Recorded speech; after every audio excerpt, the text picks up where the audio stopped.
With a massive and varied filmography, Steven Soderbergh brings us his latest movie, Presence. This film is an interesting experience as it's shown to us from one perspective, quite literally. In the past, Soderbergh has given us such films as Out of Sight, Erin Brockovich, Traffic, the Oceans films, Shay Part 1 and 2, Contagion, Magic Mike, Side Effects, and Kimmy, amongst many others. Watching Presence, I haven't seen anything made like this before, so let's see if we can find something interesting about this understated and unique movie. As spoiler-free as possible, what did I think? I've just seen Presence, which is a Steven Soderbergh film. I'm guessing you've seen the trailer, right? I'm guessing you've seen the trailer. And what the trailer gives you is the main things that happen in this film from a ghosty point of view. I mean, you can't deny that. If you've seen the trailer, then I think I'm alright to say that. I think the less you know about this, the better. This is what they'd call a slow burn. I mean, it's a slow burn. And not in a bad way. It's a slow burn in a good way. Don't go in expecting conjuring, screaming and shouting and all of that kind of thing. It's not going to happen. This isn't one of those films. But you can go in expecting to be creeped out. Creepy is what it is. Really good at doing that. Think of what it's called. Presence. Which I must say, I have no idea how to spell that word. Is it with an S and a C? Or with a C? Or with an S? I do not know. Whatever, who cares? Hopefully I got it right in the intro. Steven Soderbergh is one of the filmmakers that you really don't know what to expect when you do go and see one of his films, because they're all so different. They're all kind of unique. This has got a really unique touch to it. As I said, I don't think I've seen anything like this before. It sort of turns the whole haunted house thing on its head. There's a film that's been out for quite a long time now, starring Nicole Kidman, and it's called The Others. The interesting thing about that is kind of similar to this. This is not a twist. This is not a kind of, oh gosh, you know, we're looking at things from the ghost's point of view. That's not what this is. We already know that, because, you know, that's the whole idea of it. And that's what makes this unique. The way that it's been shot. I mean, it's all basically from this kind of first-person view. And it works really well, and you just forget that that's the case. You forget that that's what it's doing. The way that some of the shots are framed is, it's done in a kind of, you don't notice that it's being directed, if you know what I'm saying. I mean, obviously it's been directed, it's a movie, it's not real, and all that kind of thing, but you don't notice that it's been framed, and you don't notice that the shots are, put together quite cleverly. The whole idea of it, the whole placement of the characters, so that everything makes sense. So it's from Neon Studios, and Neon Studios are on a roll.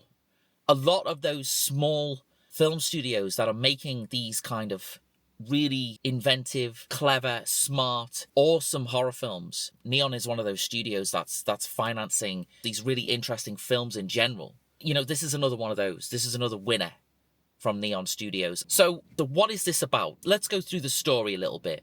But before we go through the story, I'm going to go. I've been sitting here for far too long, and I need to go home, and I need to go to bed.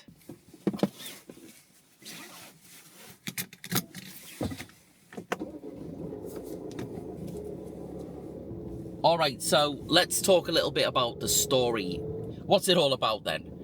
So essentially, we start off immediately looking out of a window, from inside to outside. And we're looking down from upstairs. We can see a lady closing the door of her car and sort of going into the house. And the camera kind of follows her. And, immediately we can tell we're looking at it from somebody's point of view. And I suppose because we're seeing a film called Presence, well, we can kind of guess what's going on, really, can't we? And this person, she's an estate agent. I don't know what you call them in America. Real estate person or whatever. She's there to show a young family around the house. So the family arrive, they get shown around the house. And so do we, kind of. We kind of get shown around the house as well. From that point on, they buy it, they move in, and we kind of see all that happening in different stages. Because it's all told from one perspective, the way time passes in this film, it kind of fades to black and comes back again. So every time that happens, you know, we've moved on a little bit. I don't know how much time passed during this film, but I guess it doesn't really matter because its story is told really well. We don't really leave the house. We stay in the house. We stay from that perspective throughout the entire film, and its story unfolds in front of us in that unique way. If you look at some estate agent websites these days, they have a video tour of the house, you know, to see if you want to buy it and stuff. And this kind of a little bit falls into that territory just a little tiny bit. But again, at the beginning, yeah. But the reason why it does that is because it's trying to give us that perspective. Essentially, that's what it's trying to do. It's literally giving us that perspective. So not only does Steven Soderbergh direct this, operate the camera, but he's also the editor of this movie. And, you know, I think that taking that whole thing as a vision, as an idea, and making it real, and on such a tiny budget, I think like $2 million, I think that's all it cost. You know, it's pretty awesome. I suppose as a criticism, I'll say that the gimmick itself, there was just maybe 2 points in the film where I thought, okay, you know, I'm literally a bit lost here. It's literally a bit lost here. I don't know where I am in the house. As an overall thing, I think it works really well because it's unique. I think that's what it is. It's unique. And if you go with it, if you just go with it, then you will be emotionally rewarded, particularly near the end. I think, you know, it does have a build-up, and it is a slow build-up. Believe me, it's a slow build-up, but it does have one. And when we get to where we need to get to, again, without giving away any spoilers, when we get to where we need to get to, it is kind of hard-hitting. So the camera work. Big thing to talk about in this, because the idea behind it is that we are the camera. That's who we are. We are sort of stuck right in the middle of the story. And the camera glides around the house. It glides around the house beautifully. We catch a glimpse every now and then of you know, reality for the people that we're kind of observing. The thing that I love about this the most, the mystery around it, is who are we, basically? Who are we in this story? We don't know who we are. We're just looking through their eyes. Throughout the entire movie, I was kind of thinking, well, are we good observers or are we bad observers?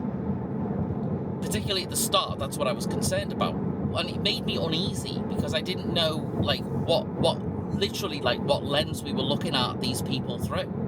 The emotions that I felt whilst we were who we were, truly an interesting thing to see. We glide around the house, we see the goings-on of the family, and we get to know more about them as you know, as we get deeper into the film. And before you know it, you kind of know who you like and know who you don't like, and it allows its story to sort of unfold that way. Once its gimmick is done, once you're kind of over the fact that you're looking at everything from the ghost's point of view, then what else has it got? You know what I mean? You're like, okay, right, now what do we do? It manages to build a story around this whole idea and make it work. That's the interesting thing. Steven Soderbergh, he makes it work.